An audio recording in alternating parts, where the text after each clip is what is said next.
So first of all, I would like to thank Sadhna ma'am for such a comprehensive lecture. She covered even a few things, so I can, from my part of the talk, so I'll be able to cut it short in my lecture.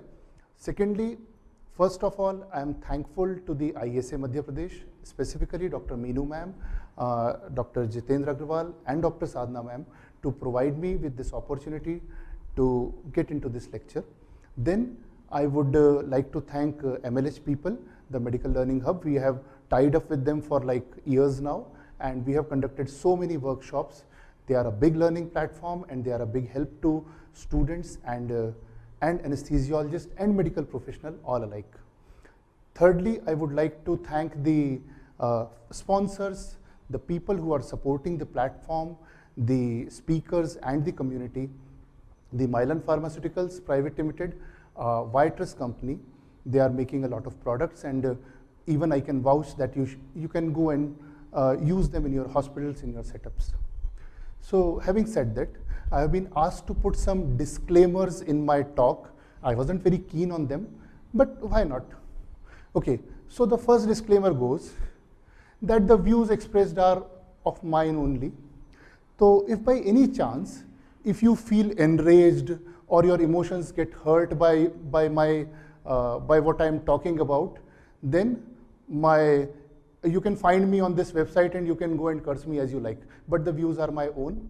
The channel, the platform, the ISAMP, the company, nobody is responsible for them. I don't know why it was needed. Medical legal IV. Secondly, this is to be used by specialists in hospital or institutional setup. So if by any chance, if you are trying to intubate and ventilate your Fufaji at home, I am not responsible for that. Even I won't take responsibility. Now there is a lot of space remaining in the slide, so I have put some disclaimers of my own also. So no animals were harmed in making this PPT, smoking is injurious to health, and blah, blah, blah, blah, blah. So once this thing is over, these 3 minutes are over, my 25 minutes, Mayuri ma'am, start from now.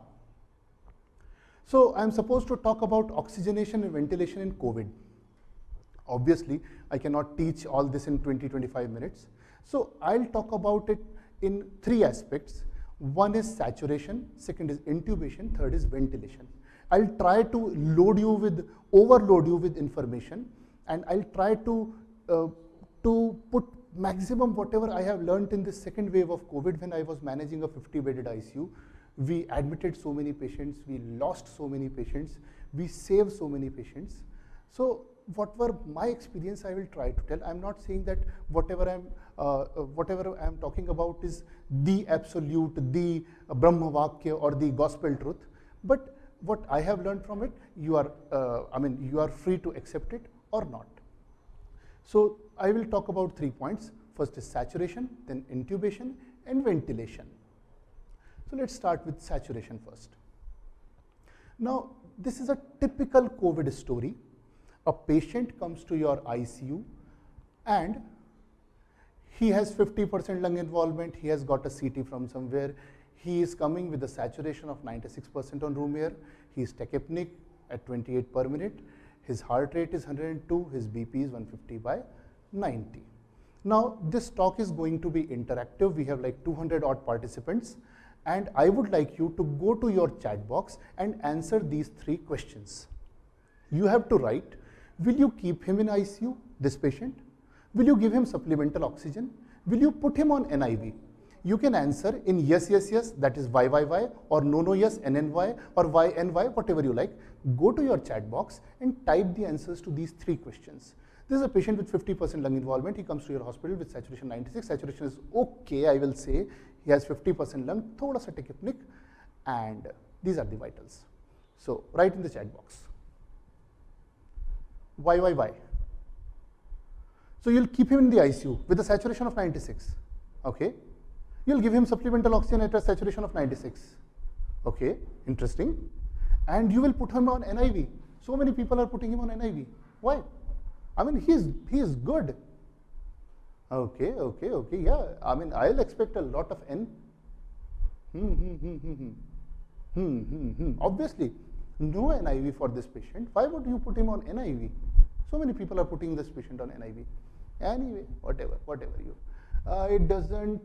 He doesn't need immediate ICU admission. Yeah, exactly.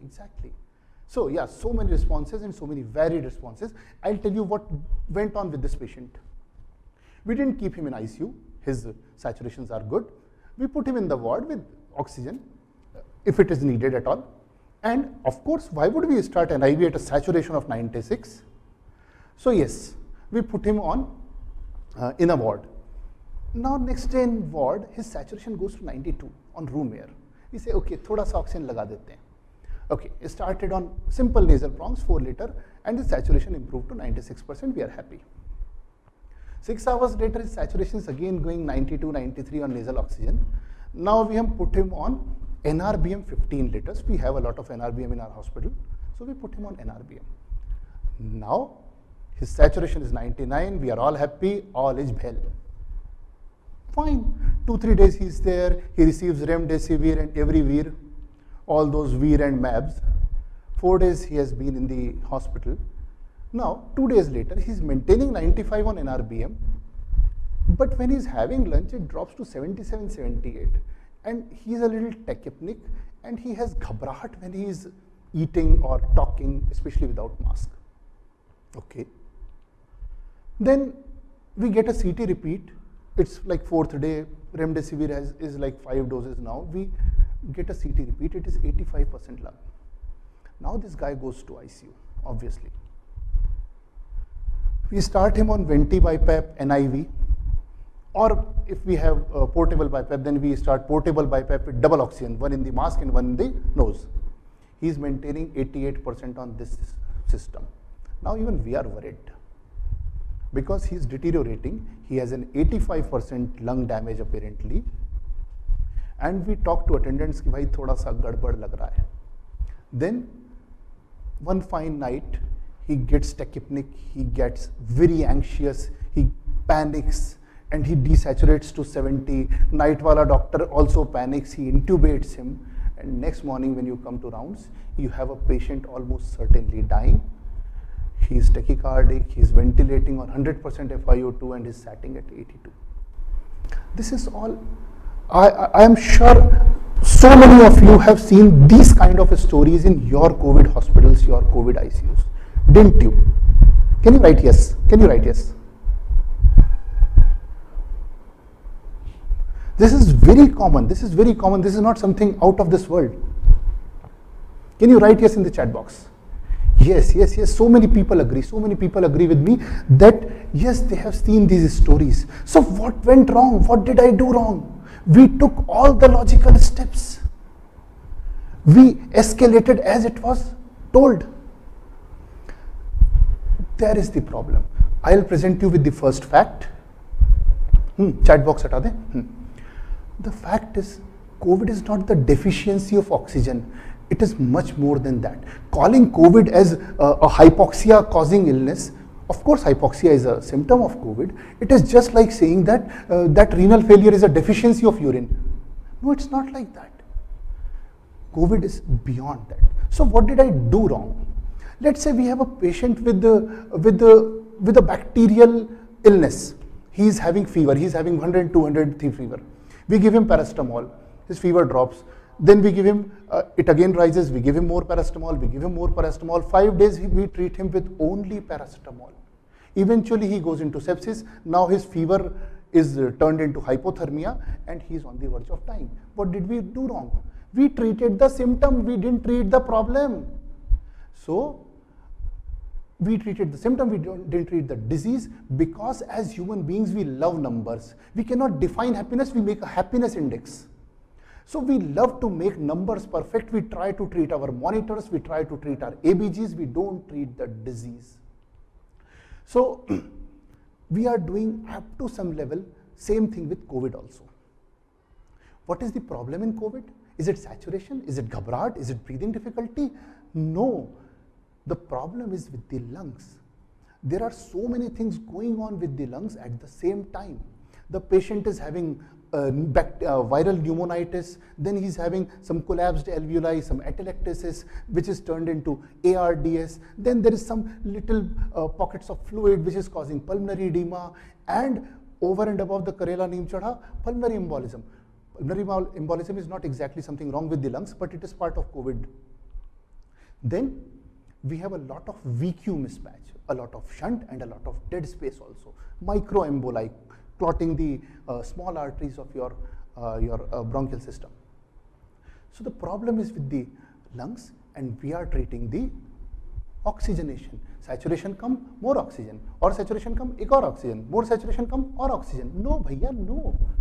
See, your alveoli are like a honeycomb structure. Now, let's say in this system, the middle part collapses. It will pull on the other alveoli, and they will also get stretched, and they will also get collapsed. Then it will pull on more alveoli, they will also get collapsed, and eventually the whole system collapses. That is how the disease progresses.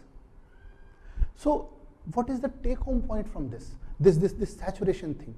The take-home point is that our goal is not saturation, our goal is recruitment. Saturation is a target. Okay, we have to achieve a 92% of saturation, that is enough for a COVID patient. Our goal is to recruit the lungs. If somebody had a 50% disease, maybe we should have started NIV in some form from the beginning, because that 50% is obviously going to drag the remaining 50% with it.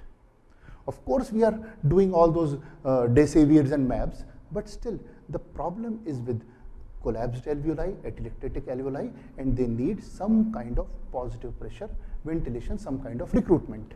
So how do we recruit the lungs? We recruit them with breathing against positive pressure, not necessarily with a BiPAP machine, maybe a simple CPAP mask, a mask in which you breathe against a 10 centimeter of water resistance. Maybe with a BiPAP machine, maybe if you are in a luxury hospital, you can use some NIV. So one thing. Secondly, how do you recruit lungs? You recruit them by physiotherapy. Ma'am also told about spirometry. You do some spirometry, you do some breathing exercise, you do some pranayam. And third, and the most important thing, the thing that actually works in COVID beyond every other thing, beyond every remdesivir and tocilizumab and bevacizumab and 2DG, the thing that works is awake proning. If you put a patient in prone position, believe me, saturation definitely improves in 99% of people. So this was my rant about saturation. The target or the goal is not saturation, it is recruitment of lungs. Obviously you need to improve the FiO2, but believe me, if your FiO2 is beyond 60%, that means if you are on an NRBM mask and the patient is still hypoxic, he's still having a saturation not more than 92-93%, it is because of physiological shunt. FiO2 can cure only up to 60%. 60% FiO2 per, if there is no improvement, if there is hypoxia, then it is because of physiological shunt. Why is physiological shunt? Because of atelectasis. How do you treat that? All these things. So this was about saturation. Second is about intubation and BiPAP. Because, okay, now you know you have to put the patient on NIV, you put him on NIV. But we still don't know a lot about BiPAP and mask, and I will confess, I also learned a lot of things during this wave. The first and foremost thing, we don't know about NIV, we are stupid with that. There are vented and non-vented masks. Believe me, a lot of people, even if you don't accept it, will take this knowledge home today. There is a vented mask and there is a non-vented mask. The non-vented mask is supposed to be used with 2 pipeline tubing. That is usually with the ventilator BiPAP. Again, I'll repeat, non-vented masks are to be used with 2 pipeline system, that is with ventilator. Vented masks are to be used with portable BiPAP with a single tubing. If you put a patient who is on a portable BiPAP with a non-vented mask, what you are actually doing is you are increasing his work of breathing too much. You are practically smothering him. When he breathes in, he gets a lot of air, but when he tries to breathe out, he is breathing against a closed space, he is getting smothered. If in reverse, you put a vented mask on a two pipeline system, what you are doing is you are diluting his FiO2. When he is taking a breath, he is taking it from the ventilator and he is taking it from atmosphere. You are diluting his FiO2. So use vented and non-vented mask very judiciously. Okay, about NIV settings. Let's say there is a patient who is on NRBM. His saturation is 96%. This has happened so many times in our hospitals, every hospital. Saturation is 96 on NRBM. We put him on portable BiPAP with added oxygen. It goes down to 89. Are we doing wrong? No, we are not doing wrong, because saturation is a function of FiO2. On NRBM, the FiO2 is as good as 60, 70, 80%. While the same patient on a portable BiPAP with a nasal oxygen is getting hardly 30, 40, 50% FiO2. Definitely the saturation is going to get down, but still you are helping the patient more with BiPAP than with NRBM, because you are recruiting his lungs, you are giving some positive end expiratory pressure. This is a very common scenario. Sir, NRBM pe saturation acha tha, so we put him again on NRBM. No, please recruit the lungs. Secondly, about the settings, what values you want to keep in BiPAP or NIV. The NIV has two parts, IPAP and EPAP. IPAP is inspiratory, EPAP is expiratory. IPAP is for CO2 washout. It is for your tidal volumes, for your minute ventilation, for your alveolar ventilation. It is about washing out CO2. Your patient doesn't have a problem with CO2. EPAP is for breathing out patient. EPAP is for recruitment of your lungs, positive end expiratory pressure. So in NIV, you have to keep an EPAP of at least 8, 10, 12, something like that. Maybe you don't go very high on IPAP. Ideally, it is supposed to be 6 more than EPAP, but practically, even if you keep both of them nearly equal, I mean 15, 10, 15, 12, even that is good enough. Because your patient is already taking a tidal volume of 1000 ml. If you have used it, used this venti BiPAPs, you will know every patient was taking 1000 ml tidal volume. But so he doesn't need an IPAP, he doesn't need support in inspiration, he needs some obstruction to his expiration so that he can keep his alveoli open. So you have to keep an EPAP of 8, 10, whatever you want to, and an IPAP just a little higher than that. Even an equal IPAP, EPAP will do. That will work as a CPAP, and that's okay. Don't go for 20 by 12 or 22 by something. You will end up with pneumomediastinum, you will end up with surgical emphysema, a lot of it, and you will end up with pneumothoraces. So I talked about saturation, I talked about NIV, some practical tips about BiPAPs, which we missed on initially. First thing is, with BiPAP, you need a tight mask at all times. BiPAP is a double-edged sword, but if you keep the BiPAP mask loose, most of the patients they do, they just drag it down and air is leaking here, or they will just make it loose. They will ask the sister कि थोड़ा सा loose कर दो, and they will cause all the air leaks. The BiPAP will work only and only when there is a tight seal around. Then these people will remove the mask, they will eat. Then they will eat for a while, and it takes hours to recruit an alveoli, but it takes minutes to get down to collapsed alveoli. So as much as you can keep the tight mask, tell your patient to breathe through the nose and breathe out through the mouth, that too with a pursed lip. That will help even more. So that will work. As soon as he opens his mouth, the PEEP is lost. So practical tip is keep a tight mask at all times. I had even started thinking about, as soon as the patient comes to hospital, even if he's in ward, even if he's having a saturation of 110%, get him shaved, because once he's on BiPAP, this bed will cause a lot of issue. Even if there are religious reasons and the bed cannot be removed, then do as we do in anesthesia, maybe put some jelly on the bed and then put the mask, or maybe put a polythene and make a hole in it and then put your BiPAP mask. Thirdly, put in a feeding tube as soon as you put the patient on BiPAP, because this removal of BiPAP for hours to eat is going to cause problems. If you keep the BiPAP always on and the patient is going to get malnourished, that is also a big problem. So put in a feeding tube as soon as you put the patient on BiPAP and give some real high protein, high cal food to him. When the patients are eating on their own, I used to suggest them to eat badam ka halwa, maybe without sugar, maybe with some stevia or something, but give them high cal, high protein food. That will help, because your patient is breathing at 50 per minute. Now, when did you breathe at 50 per minute last time? Maybe when you ran your last marathon, maybe when you ran 10 kilometers. Now, these patients are running a marathon all the time, all 24 hours for 4 days. They are needing a lot of energy. Do you remember all these emphysema patients? They become so thin and frail. Why? Because their work of breathing is so high, it consumes so much of ATPs. So give them protein, give them nutrition. Maybe the sugar will rise a little more, give a little more insulin. But if your patient is on BiPAP for 4 days, believe me, he's in a real catabolic state. So he needs a lot of nutrition, especially a lot of protein. High cal, high protein diet. Maybe without sugar, maybe less sugar, but high cal, high protein. So take home point with my ventilation, my ventilation rant is tight mask, no bed, and good nutrition. Now, I have spoken for a while.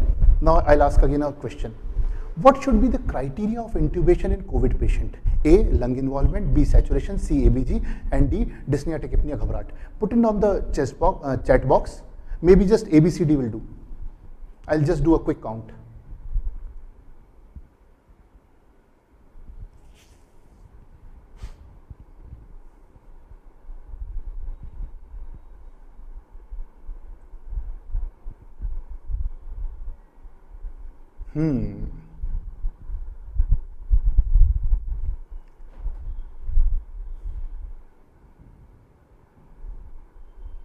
Fine. A lot of C's in there. I'll refute each of them one by one. Remove this. I'll refute each of these points one by one. A, lung involvement cannot be the criteria for intubation. You can keep prepared for intubation if somebody is like 85-90% lung involvement. Obviously, that is understandable. Saturation cannot be a criteria of intubation. Why? Obviously, somebody is saturating at 55, you'll think of intubation. But then, hypoxia and hypoxemia are two different things. They are beyond the point of discussion in this talk. But still, there have been patients who have been very severely desaturated, but they have been breathing comfortably, maybe a little tachypnic, but they are maintaining their mentation. They can tell you 17 ka table, and they are still passing their urine. So their organs are getting perfused with a saturation of 55%. They are not getting hypoxic, but they are hypoxemic. So many people with congenital heart disease, you must have seen, with a saturation of 75, they live. So saturation can again not be a criteria. They are not normal patients. In a routine patient, if somebody comes to you and he gets his saturation keeps dropping to 70%, you are expecting bradycardia and arrest very soon. These people, they breathe with a saturation of 55 for 2 days and then improve. I know a few patients. So lung involvement cannot be a criteria. Saturation cannot be a criteria. Again, saturation, you will talk about PF ratio. I'll show you an ABG for a PF ratio. PCO2 cannot be a criteria. Why? I'll again come to that. So there are two patients of COVID. They are on oxygen mask of 10 liter per minute. They both have a PaO2 of 55. Do they have the same PF ratio? Or my actual question is, are they getting the same FiO2? Yes or no? There are two patients of COVID. They are on oxygen mask, simple plain oxygen mask at 10 liter per minute. Both have a PaO2 of 55. Is their PF ratio same? Are they getting same FiO2? So many yeses and so many no's, such a varied and understanding audience. If I could, okay, we don't have much time to talk to people. So, no, they are not getting same FiO2, irrespective of being on same oxygen mask, same 10 liter per minute. Why? Because there is a thing called as PIFR, peak inspiratory flow rate. The patient, you are giving 10 liter oxygen through the mask, but the speed at which the patient is breathing, the speed doesn't mean the respiratory rate, the speed of inhalation, this is peak inspiratory flow rate, how fast you are taking the air in. That is a different concept than that adds to your FiO2. So when you are breathing normally, the PIFR is approximately 30 liters per minute. All your FiO2 measurements are made considering that. But a COVID patient, this PIFR goes as high as 60 to 70 liters. And all your ballpark estimations of FiO2, you say that okay, this mask has an FiO2 of 40% and NRBM has an FiO2 of 80%. They all go down the drain when your patient is with COVID. He is breathing at a PIFR of 60-70 liters per minute. So all your estimations will go wrong. And FiO2, when somebody is spontaneously breathing, is not even close to what you are imagining. So FiO2, PF ratio, they are good when the patient is on ventilator. In a spontaneous breathing patient, they are all useless. So FiO2 cannot, the saturation cannot be a criteria for intubation. One more point I would like to add about is you should be using high oxygen flows. Even with simple mask, use a flow as high as 10, 15, 20 liters. Better if you have in your hospital, use HFNC. HFNC is probably better than NIV. I couldn't do a control trial, but all the patients I used HFNC with, they showed good results. One of them with 98% lung damage, who was like, whose saturation I saw 0 for like 3 times, he went home with HFNC only. So yeah, use high flows with your masks, use 20 liters, 15 liters, 30 liters, whatever you can, the maximum possible on your flow meter, do that. One small thing, somebody is telling me that my time is like already 20 minutes. If you want me to continue for another 10 minutes, please write continue. If you don't want me to, I'll directly jump to my take home point slide.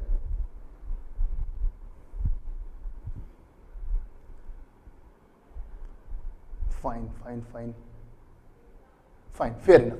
I'll call that as public opinion. So use high flow oxygens, better use HFNC. Now we were talking about PCO2. There is a patient with 85% lung damage, his heart rate is this much, his RR is 45, he's having a BRAT. You do a ABG, and this ABG is PCO2 40, bicarb 23, PO2 55 on portable BiPAP. I mean, it all looks good. Does he need intubation? Does he not? Your CO2 is normal, PCO2 40 is exactly by the book normal. What's wrong? Somebody who's having a respiratory rate of 45, usually they all have big tidal volumes and they are breathing at 45 with that tidal volume, they are having a minute ventilation of like 25 liters per minute. If they are having PCO2 of 40, they are probably getting fatigued. They have probably started accumulating CO2. They are probably gonna crash in next 2 hours. So a normal PCO2, a normal pH in a COVID patient does not guarantee that he's okay. Maybe he's just on the verge of crashing and you have just taken a snapshot in the moment. Ideally, he should have a PCO2 of like 25 and his pH should be alkalotic. If it is all normal with this respiratory rate, then something is seriously wrong. So you cannot take a PCO2 of normal values as an indication for intubation or not intubating a patient. So ABG is not the answer. Saturation is not the answer because you don't know the PF ratio in a spontaneously breathing patient. Then how? Use clinical judgment to decide on intubation. How? Work of breathing. How come? Simple. A, tachypnea is a very important sign, and more importantly, how comfortable that patient is with that tachypnea. Leave saturation aside for a while. If the patient is mentating well and passing urine, that is good enough for me. I'm talking about what my practical experience has been. So tachypnea is a dangerous sign, especially if it goes beyond 40-45, it's worrisome. Secondly, if the patient is subjectively dyspneic on that tachypnea. Thirdly, if he looks fatigued, you can sense, if you have worked in COVID ICU, you can sense that this patient is getting fatigued now. Thirdly, and most importantly, if he's using accessory muscles, if he's using these muscles, if he's tripodding, if he's like tripodding like this, or if he's trying to use his shoulders to breathe like this, if he's using his shoulders to breathe, then believe me, it's better to intubate him sooner than later. irrespective of his saturation, irrespective of his PCO2. Saturation and ABG actually might improve because for a while, before you intubate, sometimes what happens is that the patient who is on the verge of dying, he gathers all his sympathetic overactivity and he tries to breathe big tidal volumes, and eventually he takes good air inside and his ABG might improve. But don't get fooled by that. Just take the accessory muscles and your clinical judgment into consideration before intubating a COVID patient. Your ABG, your saturation and your other criteria don't work that well. Now again, as I told in the disclaimer, what I'm telling you is my own system with which I worked. You can agree or disagree with that. How to intubate a patient in COVID? I'll go through it quickly. You are intubating the patient in ICU. Of course, it is not an OT. You cannot adjust the table. So preferably keep the head end a little elevated, like 45 degrees or something. That will give a better view with your laryngoscope. Practical tip. Secondly, what the drug combination I use. What I do is that I keep adrenaline, 1 ampule diluted to 10 cc in a syringe. If the patient is even borderline, see, he's sympathetically overacting or overactivated and he's about to lose it. He's about to lose his sympathetic tone as soon as you give a drug. So what I did was that whenever I was in slightest doubt, I gave him 100 mics of epinephrine, adrenaline, before giving any drug. Then I'll keep ventilating him with NIV. I'll keep connected him to your portable BiPAP or NIV, just like that. I have given a little adrenaline. Then I gave ketamine in 30 milligram increments, 30 mg, 60 mg. The patient is still breathing on his own, but he's dissociated.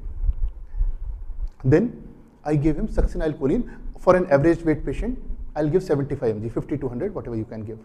And as soon as I give succinylcholine, I start opening the straps and everything. By then 10-20 seconds are passed. I just remove the face mask and I just put the laryngoscope and tube in. If you are slightest in doubt, put a bougie in. You don't want to waste 30, 40, 50 seconds. The most senior person, the most experienced person should be doing the intubation in COVID, because the moment you give scoline, he's already on the verge of everything. His saturations are going to drop, and that drop in saturation is going to cause bradycardias and arrest, which happen in so many COVID patients while intubation. So you are countering that with some extra sympathetic stimulation with your adrenaline, which you gave before intubating.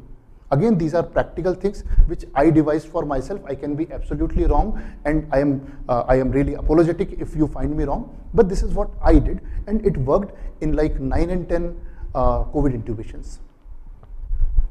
Then keep your Atramidaz Fenta ready with infusion. Once you have intubated and the patient has gone back to his saturation, has improved saturations, then you give your infusions of relaxants and sedatives. So this was about intubation. A little word about ventilation in COVID. You ventilate them with kid gloves. You ventilate COVID patients like they are small children. They don't need 500 cc tidal volumes. So many times I have seen, I might have done myself, that we have given normal tidal volumes, apparently normal tidal volumes to COVID patients, and eventually increased their lung injury. Initially, they maintain very good saturation and everything, and the next day you do an X-ray, it's all white. Probably we are causing injuries, which is called as VILI, ventilator-induced lung injury. When the patient takes his own tidal volumes in spontaneous, it is called as SILI, self-induced lung injury. That is also a thing in COVID. So we have to ventilate them like they are pediatric population. Just keep a tidal volume of 4 ml per kg. Again, I'll tell you what I plan to do with ventilator settings. You may agree or disagree. So first thing you do after putting a patient on ventilator is to note the compliance. I hope you know the formula to calculate compliance. Most of the ventilators, they have compliance as a number. They have even a PV loop. Just keep a reference frame, just take a photograph of that PV loop and note the compliance. So many times I have seen the compliance of COVID lungs was not more than 10 to 15. If it is like 10 to 15, it's really a bad prognosis. Maybe you should talk about ECMO very soon. So initially keep the patient on VC, CMV, ACMV. I won't talk about APRV. APRV needs a separate complete 30 minutes lecture. So initially keep the patient on volume control, CMV, ACMV, tidal volume of like 4 ml per kg body weight, FiO2 100 initially. and PEEP of 6. This is just after you have intubated. Then after a few minutes have passed, you have auscultated the tube, you have fixed it, everything is fine, hemodynamics is good. Then you directly go back to 40% FiO2. Before that, you knock down the patient completely. A fighting, agitated, ventilated patient of COVID is of no good use. You are doing no good to that patient if he is fighting with the tube. They are not your post-op CABG patients. Completely knock him down and start a little NORAD right from the beginning. Give a little fluid and then prone the patient. Why these two things? Because proning definitely causes hemodynamic upheavals. So just start a touch of NORAD, maybe 0.5 per hour, then give some fluid, maybe 200-300 ml, and then prone the patient. That is one thing you'll do. Try to prone each and every patient. If he has a big tummy, put 3 pillows below his chest and put 2 pillows below his pelvis and prone the patient. Put his hands like this, Superman style, and prone the patient. Believe me, without proning, if you try to keep him sitting and ventilate, you are not going to gain anything. Then, after some time, get the FiO2 back to 40 and PEEP to 8. Then, there is a thing called as Ardsnet tables of PEEP. Increase FiO2 and PEEP in tandem just to target a saturation of 92. Give them high PEEP, low tidal volumes, low peak pressures. Don't go beyond like 40, 45 or something. Even 30 of plateau pressure is good enough if you can get it. Keeping hemodynamics stable, use NORAD fluid and increase the PEEP as per the table. You can go as high as 10, 15, 20. You might get pneumothoracis. Be ready to put in chest tubes.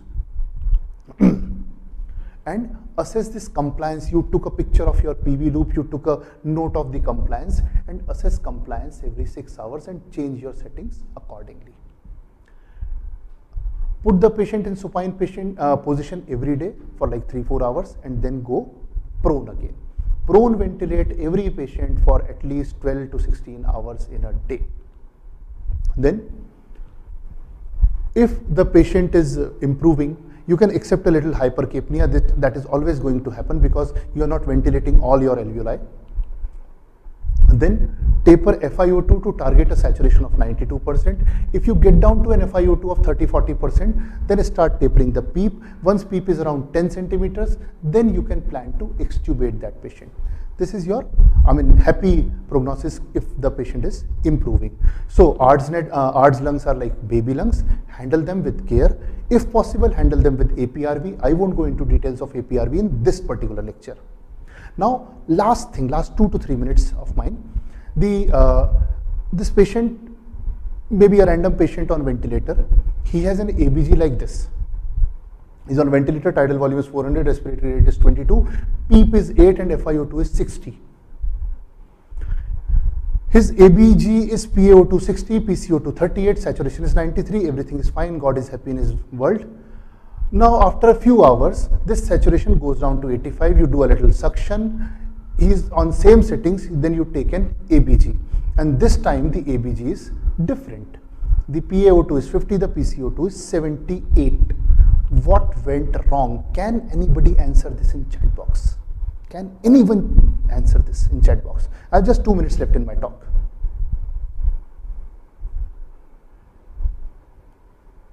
Suction I did, suction was fine.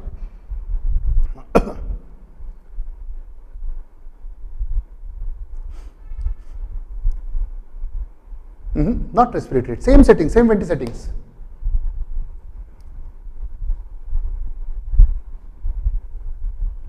Suction कर दिया.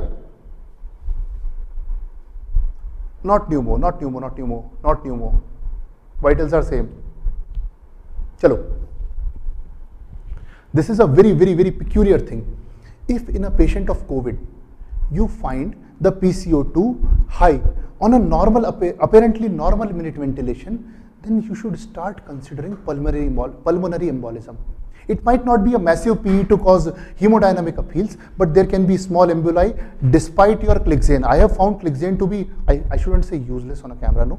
But yeah, I have found Clexane to be not very effective, especially in the doses we were giving. So if you find a very high PCO2 on a good ventilatory settings, then you should at least think about a pulmonary embolism. A pulmonary embolism is a dead space thing. Pulmonary embolism is a big dead space phenomena. The patient is not able to wash out his CO2 because a lot of alveoli are getting ventilated but not perfused. So you should consider PE. It is a problem with COVID. I have seen a couple PEs, and one of them I actually diagnosed by PCO2 only. Now, if you are in a very good ICU and if you can have an ETCO2, then you will find the difference between ETCO2 and PCO2. Try to search about dead space fraction on Google. You will find a big difference in ETCO2 and PCO2. Usually it is like 10-12, but a big difference between ETCO2 and PCO2 is almost confirmatory. The moment this happens, this is basically VQ mismatch, nothing else. So COVID has a lot of shunt and lots of dead space. If a patient develops high PCO2, suspect physiological dead space, it could be pulmonary embolism. What will you do? Maybe get an echo done, maybe give a 5,000 shot of heparin. As such, the patient is on Clexane, it won't matter, but it might save him. What else you could do in a pulmonary embolism in a COVID patient?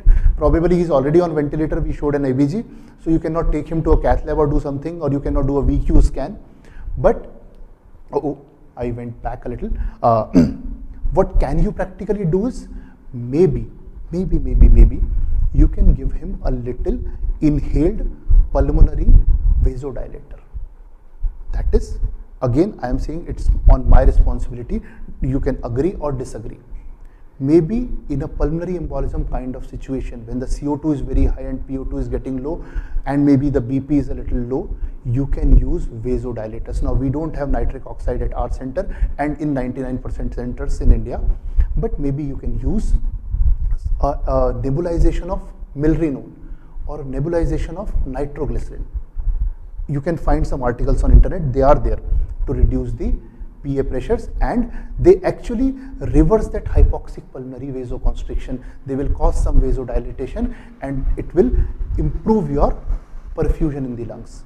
Again, this is as per disclaimer, my own views. The channel will not subscribe to it in part or in whole. So these are the things you can take, you can do. My last slide is my take home points. I'll write them all together.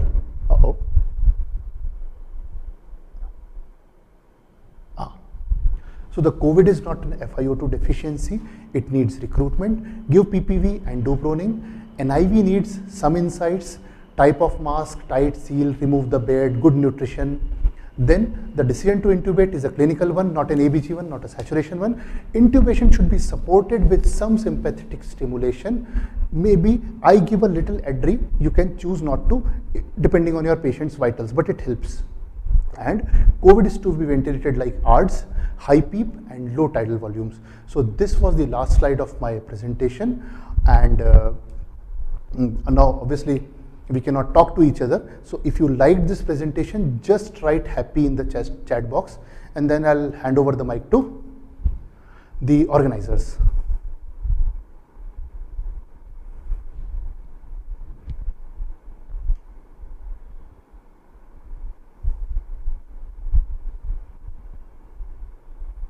So thank you so much. I can again believe this is the view of the house.